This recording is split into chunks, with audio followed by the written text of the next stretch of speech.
Você muito provavelmente já leu esse livro de Romanos, já viu essa passagem aqui, mas não parou para testificar ou examinar de uma forma assim minuciosa o que está sendo dito, ou pelo menos entender realmente o que está sendo dito, porque geralmente lê-se como as pessoas dizem como um jornal, mas quando você está interessado no jornal, ou seja, na verdade não é como um jornal, é uma leitura rápida assim, só para passar o olho e tal, e ter um pouco de conhecimento sobre a notícia, mas nada a fundo. E isso não é a maneira de ler a Bíblia. É claro que existe tanto a ideia de que só sentar a bunda na cadeira e ler vai resolver alguma coisa, não, mas tenha certeza que para essa pessoa receber mais do que aquele que esperou de mãos cruzadas, ela vai receber por esforço. Ela tem um mérito nisso. Ela, por esforço, ela vai entender muito mais do que aquele que ficou passivamente sem aprender nada, sem buscar nada. Então, ó, a ideia de que poxa, é melhor eu esperar aqui, porque Deus é que vai me revelar. Deus vai te revelar, mas você tem que fazer um esforço e mostrar-se interessado nessa revelação. Porque várias pessoas vão à sua frente no reino dos céus porque elas estão se esforçando, tá? Aí diz, aí não é pelo esforço tal. Irmão, a sua salvação não foi pelo seu esforço. A sua salvação foi Cristo que te deu. Porque ele teve que ter o esforço de pagar o preço, tá? Mas e agora que você recebeu a salvação e sua dívida foi paga? Você recebe a oportunidade de ter seus pecados perdoados e poder entrar na presença do Eterno e servi-lo, porque antes você não podia. Antes você não tinha a capacidade, mesmo que quisesse, de se. Ou a interesse de se capacitar, ou a possibilidade de se capacitar, mesmo que quisesse, porque estava impuro e não tinha como pagar aquela dívida. Logo, se entrasse na presença do Eterno daquela forma, morreria. Mas agora, sendo purificado, tem-se o dever, tá? E não me venha com essa de tempo de graça, não, porque esse tempo que vivemos, chamado o ano aceitável do Senhor, é justamente para que acertemos a conta, reconciliemos e corremos, para que possamos correr atrás do tempo que não servimos, entende? Como diz São Paulo. Cuida bem, administra bem esse tempo. Remir o tempo porque os dias são maus. Remir significa tanto direcionar bem o tempo, como administrá-lo bem, como também recuperar o tempo perdido. Porque os dias, a influência do mundo é má e vai de mal a pior, e ela não vai te conduzir ao eterno.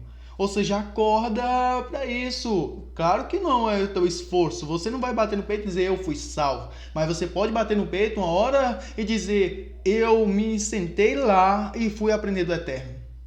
Entende? Você não vai se engrandecer dizendo eu aprendi porque eu sou melhor que os outros. Não, mas você vai poder se gloriar na sua fraqueza e dizer eu não sabia, mas me assentei lá para aprender do eterno. Entende? São Paulo, ao dizer de sua fraqueza, ele não estava usando aquilo como desculpa e não entrando na presença do eterno. Eu sou fraco, eu não vou servir ele porque eu sou fraco. Mentira, rapaz. Mentira, ele nunca iria dizer isso, ele nunca faria isso. Eu já vi também em alguns casos, irmãos, que as pessoas dizem é porque minha fé é pouca, mas eu vou dizer uma coisa para você, não está escrito em canto nenhum, não está escrito em canto nenhum que você deve permanecer com a mesma porção de fé que te foi dada. Jesus Cristo, ele ensina sobre a parábola daquela semente que é a menor de todos os grãos, que é de mostarda, e que essa semente ela se torna a maior das árvores e até os pássaros se aninham nela. Logo, ela tem que crescer, aquela semente tem que ser plantada e crescer. Se sua fé é pouca, ela deve ser plantada aqui e crescer, e crescer. Veja aquela parábola dos servos que recebem talentos. Aquele que enterrou porque era pouco ou porque conhecia seu Senhor, não é pouco, minha fé é pouca, eu não posso fazer nada, eu conheço o Senhor, eu sei que se eu errar, se eu fizer besteira, o Senhor vai me castigar, então é melhor não me arriscar não, minha fé é pouca, vou enterrar. Essa pessoa sofreu juízo por causa do testemunho que ela deu e não querer crescer, não querer multiplicar aquilo que recebeu. E aqueles outros que multiplicaram seus talentos foram louvados e ainda receberam mais.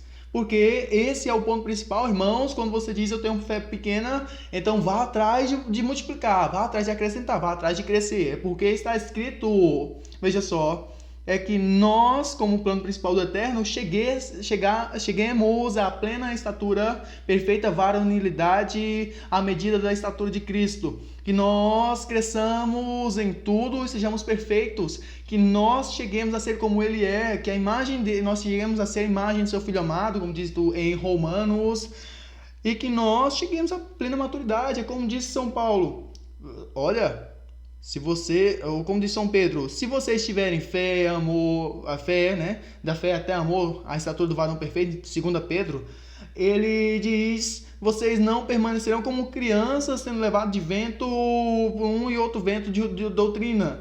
Vocês não ficarão ociosos, ou seja, desocupados. Vocês não ficarão estéreis, ou seja, no conhecimento do Senhor Jesus Cristo. É para nós crescermos no conhecimento dele e nos aperfeiçoarmos e sermos todos grandes. Ou seja, ainda que minha fé seja pouca, eu vou multiplicá-la até chegar à estatura perfeita, igual meus irmãos que receberam mais. Igual meus irmãos que vão receber mais, diferente de todos que seja. O tanto que eu recebi, eu tenho que trabalhar com ele para chegar nessa perfeição.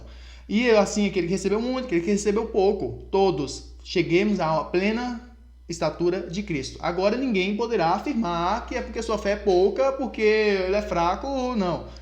Cada um sabe a condição que lhe foi dado e peça ao céu aquilo que falta. Porque vosso Pai, ele não lança em rosto, ele fala, poxa, vem cá, eu te dou. Se você tem falta de sabedoria, você pede. Aqueles que têm mais sabedoria, e eles também vão pedir. Até completar a estatura de Cristo completa. É o crescimento, entende? Então não alegue ter pouco tempo. Ora para que Deus tenha mais tempo. Ah, eu sou ruim de leitura e por isso eu não leio. Então, ore, busque aprender a ler, busque todas as coisas que são necessárias para esse crescimento. Ah, mas eu tenho esposa e filhos.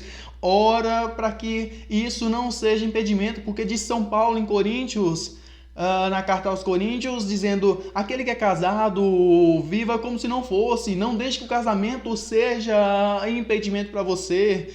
Aquele que tem bens, viva como se não tivesse, não seja os bens impedimento para você, não seja as questões desse mundo impedimento para você não chegar à estatura de Cristo. Assim como também está escrito que aquele que milita, aquele que se alista para um serviço militar, não se ocupa com as demais coisas. Ele se ocupa apenas com o serviço militar. E nós estamos se ocupando com o serviço militar também, que é o de servir a Cristo e de chegarmos a ser como Ele. Então, quando você diz, eu não tenho dinheiro, não posso, não vou, não devo, não consigo porque falta alguma coisa, peça ao Eterno. Porque se nós testificamos que Ele pode tudo, nós dizemos também no Salmo 23, o Senhor é meu pastor. O pastor é tutor de ovelha, o pai de ovelha, tutor. Aquele que dá pasto e de nada tenho falta. Então, o que me falta para chegar diante do Eterno e ser como Ele? Tudo Ele provê para mim, tudo que eu precisar. Então busque. Se você permanece pequeno é porque você não busca. Se você permanece do mesmo tamanho é porque não busca. Se você caiu no chão é porque não busca. Então busque. Não use desculpas. Mas isso não é para mim agora, isso não é para esse tempo. Irmãos, saiba que tem cristãos passando pela mesma condição que você e se posicionando. Irmãos que passam com condições até piores e se posicionando e chegando primeiro no reino dos céus do que você. E você imagina, mas eu não tenho nada a oferecer, não tenho obra nenhuma para fazer, eu não posso. Ou então é graça e só por isso eu estou justificado. Jesus, ele chegou a dizer, se a vossa justiça, e justiça também está intimamente ligada à obra, se o vosso proceder não for mais justo que o dos fariseus, de modo nenhum herdareis o reino dos céus. Aí você imagina, ele louvou aquele modo de só, esse é o começo.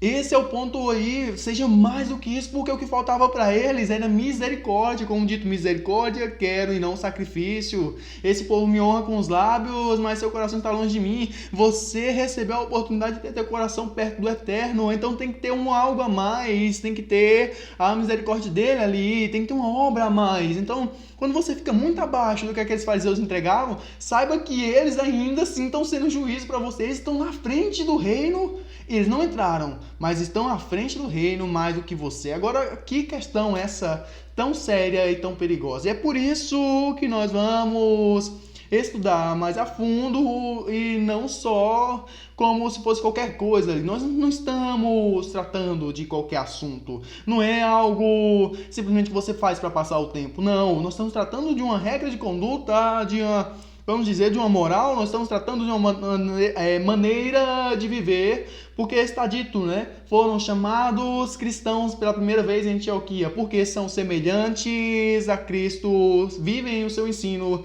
e dão os mesmos frutos que Cristo. Ou seja, cristãos, seguidores de Cristo, seguidores do seu ensino, do seu estilo de vida, do estilo de vida de Cristo. Nós, como cristãos, faremos o mesmo caso. Eu vou ler essa escritura de Romanos aqui com você.